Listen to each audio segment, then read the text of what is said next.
तर श्रावच्या पप्पांना खाऊ वाटली दादा मसाला पापड. म्हटलं ठीक आहे चालेल बनवते. तर इकडे मी गॅसवरती कढई ठेवली आणि कढईमध्ये गरम होण्यासाठी तेल टाकलेले आहे. तर तेल गरम होईपर्यंत पापड घेतले. आपलं तेल गरम झालेलं आहे आणि तेलामध्ये मी आता पापड असे टाकलेले आहेत तळण्यासाठी. तर मसाला पापड हा प्रत्येकालाच खूप आवडतो. आपण ही तुम्ही नक्की एकदा ट्राय करा. तर हे बघा अशा प्रकारे मी पापड तळून घेतलेले आहे. तर हे बघा अशा प्रकारे पापड तळून घेतले आहेत. एकीकडे टोमॅटो, कांदा आणि कोथिंबीर बारीक अशी चिरून घेतली. इकडे पापडवरती मी कांदा, टोमॅटो, कोथिंबीर सगळीकडे पसरून टाकले आहे. त्यावरती लाल तिखट टाकलेली आणि चाट मसालाही टाकलेला आहे. मला चाट मसाला आवडतो त्यामुळे मी टाकते. तुम्ही टाकून पहा, छान लागतो. त्यावरती नायलॉन शेवट टाकलेली.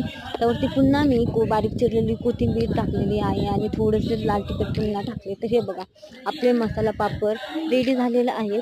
तर मी मसाला पापड आता त्यांच्याकडे घेऊन जाते. तर हे बघा श्रावच्या पप्पांकडे मी मसाला पापड घेऊन गेले. त्यांनाही मसाला पापड दिला आणि मम्मींनाही दिला. तर श्रावच्या पप्पांना खूप आवडला आणि मम्मींनाही खूप आवडला. तर ही बघा आपली श्राव कशी खेळते.